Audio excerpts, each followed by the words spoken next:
Amakuru ari kuvugwa mu Rwanda reka tuyahere mu karere ka Gisagara. Babiri bafunzwe bakekwaho kwica bashinyaguriye umugore. Mugabo n'umugore we bo mu karere ka Gisagara umurenge wa Mugombwa akagari ka Mukomacara batawe muri yombi bakekwaho kwica bashinyaguriye uwitwa Tuyizere Violette w'imyaka 30. Ni byamenyekanye kuri wa gatanu Werurwe 2026 nyuma yuko Tuyizere amaze umunsi abuze kandi yari yavuye mu rugo agiye mu isoko akabura mu rugo n'ubundi rwukekwa akaba ariho naho yari yaburiye.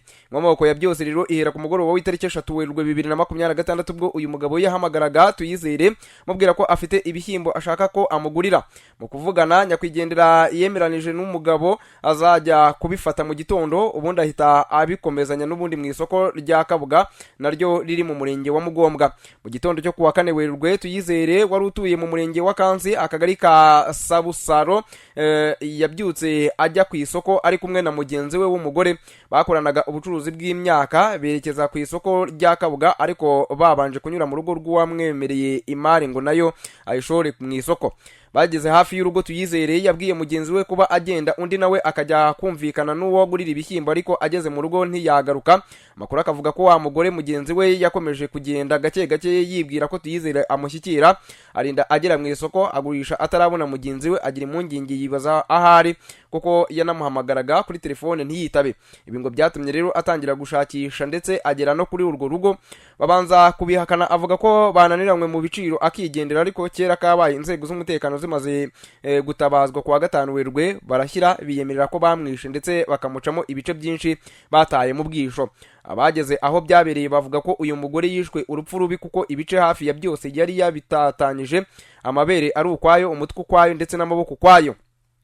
Muvugizi wa polisi mu ntara y'Amajyepfo CIP Kamanzi Hassan yavuze ko bakimara kumenya ayo makuru bamenyeshejwe n'abaturage ndetse n'inzego z'ibanze bihutiye gutabara ndetse umugabo n'umugore bo muri urwo rugo bahita batabwa muri yombi bajya gufungwa iperereza mu gihe ryaba rigikomeje. Abakekwaho urupfu rw'uriya mugore ni babiri bose batawe muri yombi ubu bafungiye kuri station ya polisi ya Ndora mu gihe iperereza rigikomeje. CIP Kamanzi yakomeje avuga ko mu iperereza ry'ibanze hahise hanagaragara ko haba hari undi muntu baba barishe mu minsi ishize kuko mu isaka ryakozwe mu rugo rwabo hanagaragaye imyenda n'igare by'umuntu wari umaze iminsi aburiwe irengero kandi nawe yaracuruzaga ibishyimbo bigakekwa ko nawe yaba yarishwe n'ibite bimenyekana. Yakomeje ahumuriza abaturage yizeza imiryango yahemukiwe ko izabona ubutabera mu buryo bukwiye. Hanyuma mu yandi makuru imusanze hamenwe litiro 850 z'inzoga yiswe ibipupero. Abaturage bo mu tugari twa Karwasa ndetse na Kavu mu murenge wa Gacaca w'akarere ka Musanze bavuga ko biruhukije nyuma y'umukwabo wakozwe n'inzego z'umutekano ugamije kurwanya inzoga z'inkorano zizwi ku izina ry'ibipupero zari zimaze guteza umutekano muke muri ako gace.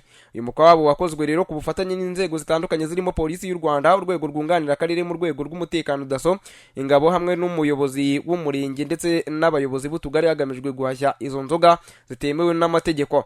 Muri iki gikorwa rero hafatiwemo abantu bane bakekwaho guteka ndetse no gucuruza izi nzoga bafatanwa litiro zigera kuri 850 z'ibipupero.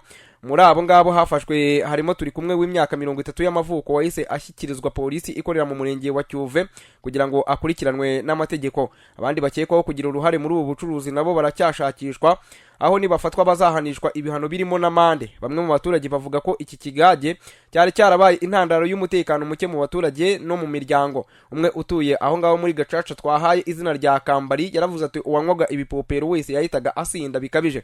Hari aho byageraga agatangira kurwana n'uwabonye wese bigateza amakimbirane mu baturage. Bamwe bagaragazaga cyangwa se bagaragaza ko bararaga ku nzira nyuma yo kunywa iki kigage, mbese nta muntu ushobora kunywa ibipupero kumanywa cyane mu bihe by'izuba. N'umuturage wahawe izina rya Ntambabazi nawe yavuze ko ngo cyari cyarababujije amahoro mu miryango. Aravuga ngo iki kigage cyari cyarabujije amahoro mu miryango, hari abagabo bagisindaga bataha bagatongana n'abagore n'abana bigateza amakimbirane mu ngo. Abaturage bavuga ko iyi nzoga yengwa yifashishijwe amasaka, isukari ndetse na pakimaya ariko hakanongerwamo ibindi bintu bishobora kugira ingaruka zikomeye ku buzima.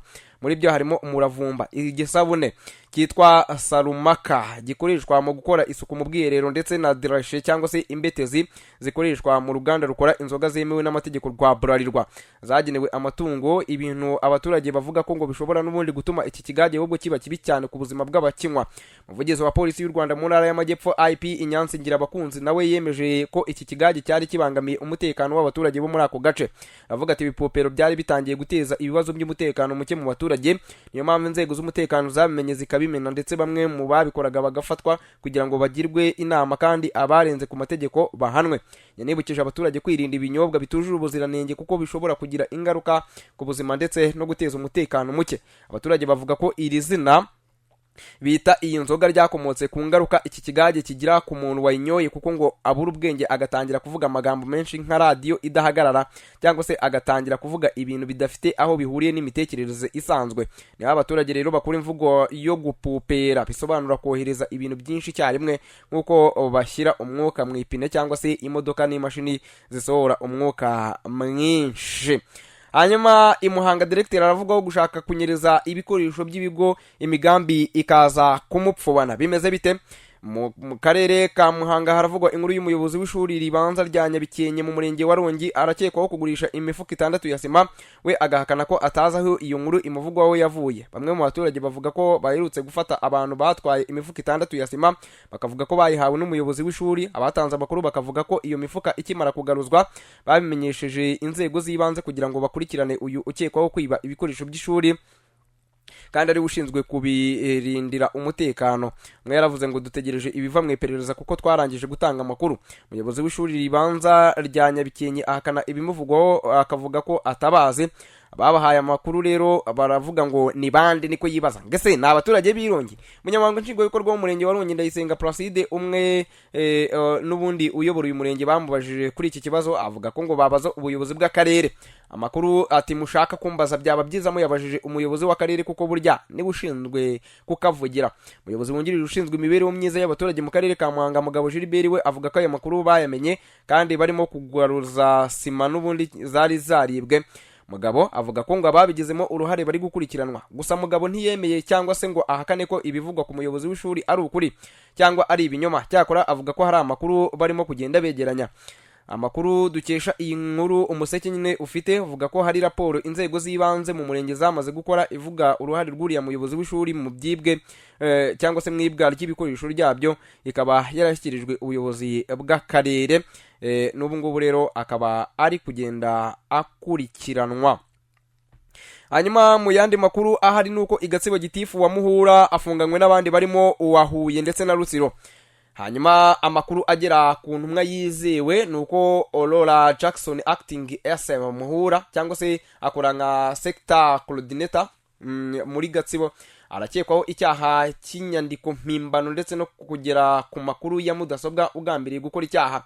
Ni ibyaha rero yakoze aho yahinduraga imyaka y'umwana wasambanyijwe kugira ngo ukekwaho icyo cyaha cyo gusambanya umwana agirwe umwere.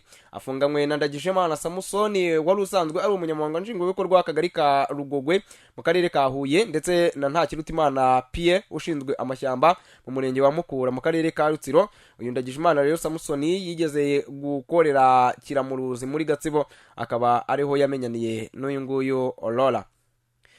Hanyuma mu yandi makuru ahari nuko umugabo witwa Nsengimana Jean Pierre warucumbitse mu karere ka Kicukiro mu murenge wa Gahanga mu kagari ka Gahanga yasanzwe iruhande rw'urugo rwe yapfuye apfukamye anafite ihawe yarazaniye umuryango we.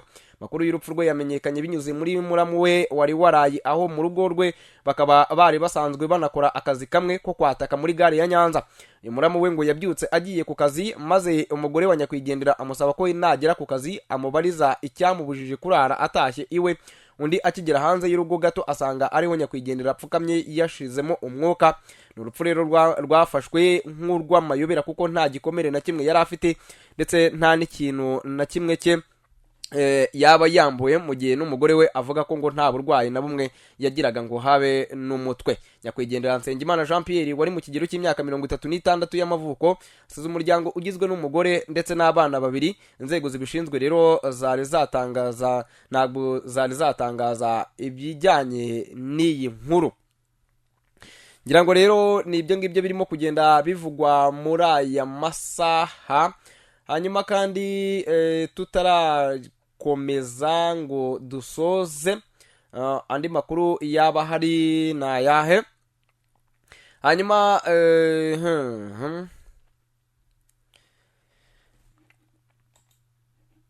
Hanyuma mu yandi makuru, guverineri wa Nairobi Johnson Sakaja yikomye abashaka ko yegura nyuma y'imyuzure ikomeye yibasiye uyu mujyi, avuga ko ngo ari kugenda akora ibishoboka byose ngo akemure ibibazo nubwo ari gukomwa mu nkokora n'ubushobozi buke.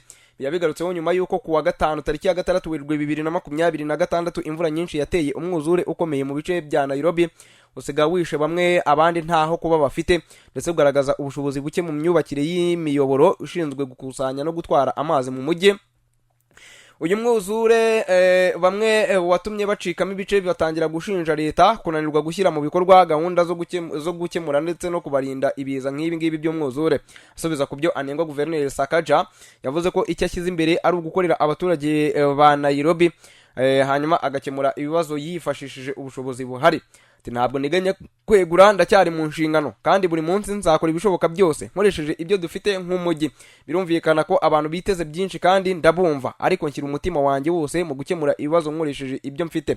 Guverineri Johnson Sakaja yavuze ko umujyi uri mu bibazo by'ubukungu buhagaze nabi kubera amadeni akomoka ku mishinga y'ubuyobozi bwamubanjirije. Ubu ndi kwishyura amadeni ashaje arimo n'ubuyobozi bwa mbere, harimo n'akomoka ku mishinga yakozwe kuva muri 2014.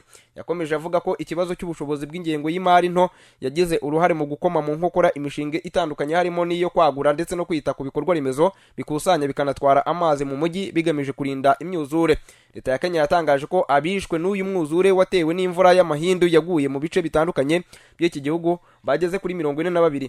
Hari abantu benshi, imitungo y'abaturage irimo imodoka zirenga 100 byatwawe n'uyu mwuzure igenda ku kibuga mpuzamahanga cy'indege cya Jomo Kenyatta i Nairobi, nazo zakomwe mu nkokora n'iki kiza.